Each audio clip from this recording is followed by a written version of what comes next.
what shaped the world more than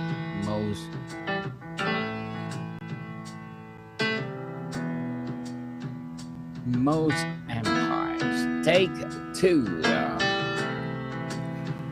Hi, I'm Daniel Lucas, and welcome back to the show. This is Geography 101, and today we are traveling to a country smaller than Lake Michigan that was shaped the world more than just most empires. Switzerland, land of mountains, chocolate, and neutrality. But behind the postcards images lies on the most fascinating geographic stories on earth. Let us begin.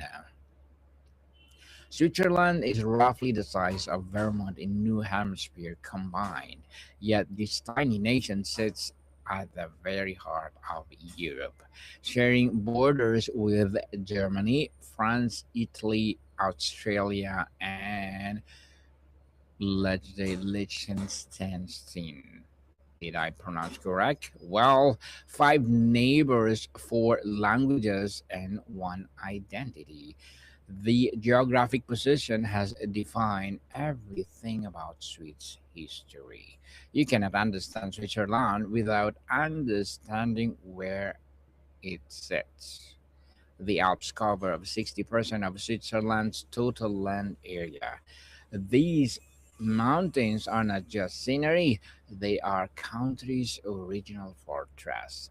For countries and centuries, invaders looked at those peaks and decided to go around. The geography protected the people long before the army existed. Mountains, Switzerland's oldest allies. Switzerland has no natural resources to speak of. No oil, no coal, no gold mines. What is water. And what it is was water. It's glaciers, lakes, and rivers that cascade down from the high Alps. The water becomes hydroelectric power, and the power becomes industry. Switzerland turned geography into economy. It's learned to manufacture and what it could not extract. The Matterhorn is not a Switzerland's tallest mountain, but is the most recognized mountain on Earth. Its pyramid shape has appeared on candy bars, theme parks rides, and countless postcards. The Matterhorn straddles the border between Switzerland and Italy. But Switzerland won the marketing battle. Geography is one thing, perception is another. Switzerland understands both. Lake Geneva is the largest alpine lake in Europe, shaped like a crescent moon. The lake creates its own microclimate, sheltering vineyards that produce wine you have never heard of because of the Swiss drink almost all of it themselves. At the lake's western end sits Geneva, the global city of diplomacy and banking. Water connects everything in Switzerland. The lakes are highways, borders, and identities all at once. The Jura Mountains in the northwest are older and gentler than the Alps. This is where Swiss watchmaking was born. These are isolated valleys where long winters forced farmers to find Indian work. The geographic accident created an industry worth billions. Necessity truly is the mother of invention. The Jura taught Switzerland practice and patience and persistence. Switzerland has over 7,000 lakes. This is not exaggeration, 7,000. Most of our small, hidden valleys are carved by ancient glaciers. The water is so clean in many lakes that you can drink it directly. Switzerland treats fresh water as sacred, not infinite. The mindset is the real resources. The Rhine River begins in the Swiss Alps at the places called the source of the Rhine. From tiny springs, it becomes one of the Europe's great waterways, flowing to the North Sea. Switzerland controls the headwaters of several major European rivers. That is geographic power that no army can match. Whoever controls the source shapes the flow. Switzerland has no capital city in the ways the other countries do. Bern is a de facto capital, but the Supreme Court is in Lausanne, and the parliament meets in Bern while the central bank sits in Zurich. Power is deliberately distributed across geography. This prevents any simple city from dominating nation life. Decentralization is written into the landscape. Zurich is the Switzerland's largest city and its financial engine, but Zurich has only 400,000 people, smaller than Tulsa, Oklahoma, and the entire country has just 8.5 million people, fewer than New York City. Switzerland proves the size does not equal influence. Small can be powerful when organized well. The Swiss Alps contains Europe's longest glaciers. The Altes Glacier stretching over 14 miles, but the or Atlas is shrinking by over 30 feet every year. Climate change is rewiring Swiss geography in real time. The glaciers that built Switzerland's identity are disappearing. Future generations will know a different landscape entirely. Switzerland has four official nation languages: German, French, Italian, and Romanes. The language follows geographic lines: German in the north and east, French in the west, and Italian in the south. Romance is survives in the single remote valley in eastern Alps. Language is geography spoken loud. Switzerland is a map of linguistic boundaries. The Gotthard Pass is the most important geographic features you have never heard of. For centuries, this mountain pass connected northern and southern Europe through the heart of the Alps. Control of the Gotthard meant control continental trade. Switzerland built its confederation around its route, and geography created the nation. The Gotthard Base Tunnel is the longest railway tunnel in the world, stretching 35 miles through solid rock. It also 17 years and billions of dollars to build. Now trains across the Alps in under 20 minutes instead of hours. Switzerland literally moved mountains to connect its regions, and this that is geographic determination. Switzerland has no coastline. It's one of the most landlocked countries in Europe, but it built one of the world's largest merchant fleets by registering ships under the Swiss flag for international trade. Geography does not limit ambition, ambition rewrites geography. Switzerland learned that lesson centuries ago. The country is divided into 26 cantons, each with its own constitutions, parliament, and courts. Some cantons are as small as a single valley. This extreme federalism means that the power sits close to the people. You cannot understand Swiss geography without understanding its political geography. The land shapes the law shapes the land. Ticino is the Italian speaking canton south of the Alps. Walking through Lugano or Locarno feels like Italy. Pastas, pizzas, palm trees, but the laws are Swiss. The banks are Swiss, and the trains runs on Swiss time. Ticino proves geography does not determine identity alone. cultures crosses mountains even when borders do not. The Swiss plateau between the Alps and the Jura is where most Swiss people actually live. This rolling farmland holds 70% of the population, only 30% of the land. The mountains are famous, but the plateaus feeds the nation. Geography has its quiet workforces, and plateaus is Switzerland engine room. Switzerland has over 60,000 miles of marked hiking trails. That is more than one trail mile for every person in the country. The trails connect villages, peaks, and valleys into the national walking network. Hiking is not a village, peaks and valleys into a national walking network. And of course, recreation in Switzerland is its citizenship. You can learn the countries by walking across it. The Rhine Falls near is Europe's largest waterfall by volume. 23,000 of cubic feet of water crash over the rocks every second. The sound of is deafening. And of course, the spray is constant.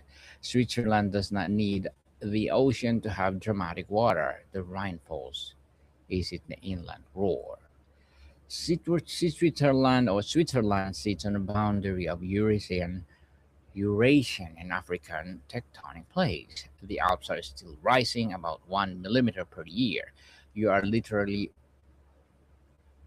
listening to a country still being born.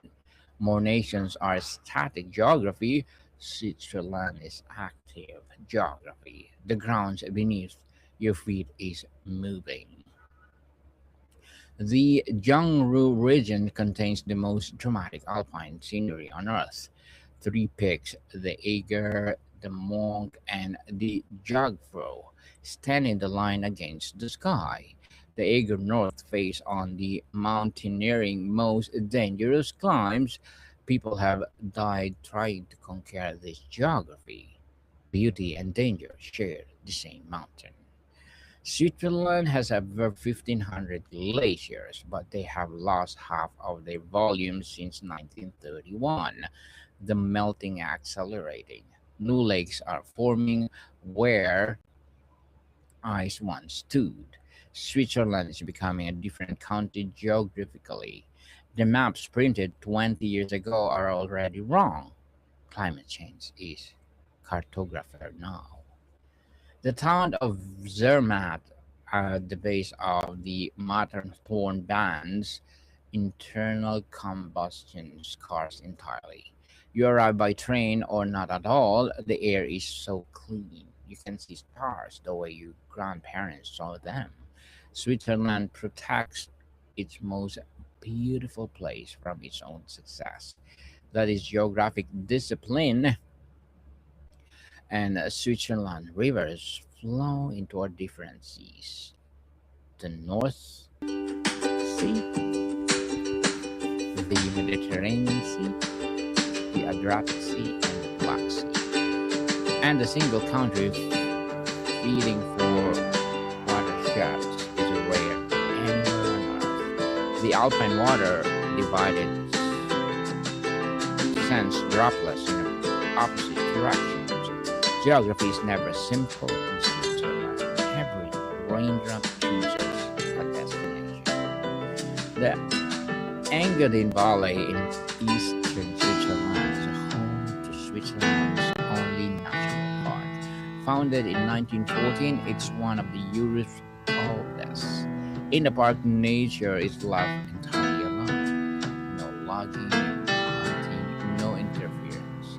Switzerland reserved its original geography as a reference point. This is the wisdom distinguished as conservation. St. Moritz is the same valley has hosted the Winter Olympics once. The sunshine on St. Moritz over 300 days per year. The combination of mountains and sunlight created a winter tourism as well.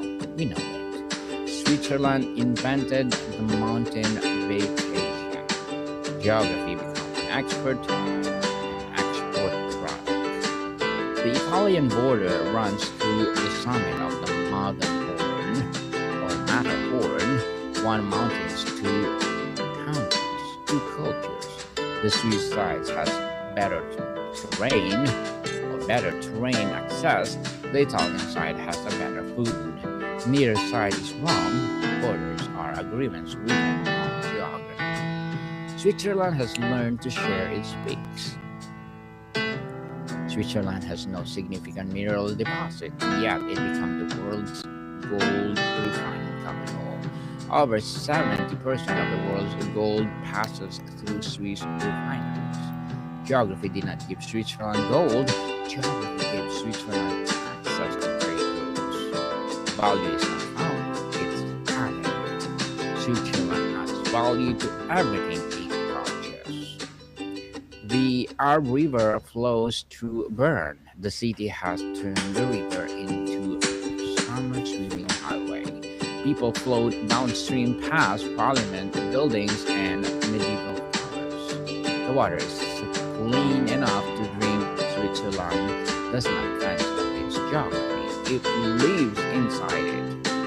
Rivers are public rights, not obstacles. The village of Guardian in the Eastern Alps has been continuously inhabited for over 800 years. The houses are decorated with sgraffito and plaster designs unique to each region. Guarda looks almost exactly as it did 5 centuries ago. Switzerland preserves its inhabited geography as a living museum. Its history is not behind glass either. Lake Lucerne is the shape like a cross, with arms extending in 4 directions. The lake's regular shape meant not a single tower could control its shores. The geographic accident encouraged the early Swiss confederations. Lake can be borders, but they can also be meeting places. Lucerne is where Switzerland learned to unite. The Lake Geneva's North Shore are a UNESCO World Heritage Site. The terraces were carved into a mountainside over 800 years. Monks built these walls by hand, stone by stone. Geography does not have to be wild to be valuable. Sometimes the most important landscapes are made, not found. Switzerland has the densest railway network in Europe. Trains reach villages that cars cannot access in winter. The geography demands this infrastructure. The people build it anyway. Switzerland does not accept geographic limits as excuses. If the land is difficult, Switzerland makes the land work. The Vermina Express is a train that crosses Alps from Switzerland into Italy without using a single tunnel. It climbs to over 7,000 feet and descends through the landscape that changed from glacier to palm trees in 2 hours. This geography as theater. Switzerland turned transit into tourism. The village of Morin sits on the mountain shelf with no road access. You can reach by a cable car or not at all. The views of the Eger and Mont and the Jungfrau are unobstructed and unforgettable. Switzerland has the entire communities living above the road network. This is not isolation, this is a choice. Lake Constance touches the 3 countries, Switzerland, Germany, and Austria. The borders are invisible on the water. You can swim from one nation to another without a passport. Switzerland shares its largest lake peacefully with neighbors. Geography teaches cooperation when nations let it. The San Bernardino Pass connects the Swiss canton of the Grand Banden to Ticino. The pass is open only a part of a year. Snow closes it in the winter. That seasonal rhythm has shaped trade, marriage, and languages through centuries. Geography is not static, it opens and closes like that. Switzerland has no national park system to match the United States instead. Its original parks, nature reserves, and UNESCO sites scattered across the landscape. Protection is local, not federal, that fits the Swiss character. Small units, local control, shared standards, geography, and government come to each other. Switzerland's geography is not just where it is what it is. A laboratory of coexistence. Mountains that divide also connect, languages that separate also enrich, rivers that flows the four seas remind everyone that nothing ends at the border. Switzerland is small but contains multitudes cannot pay the masses.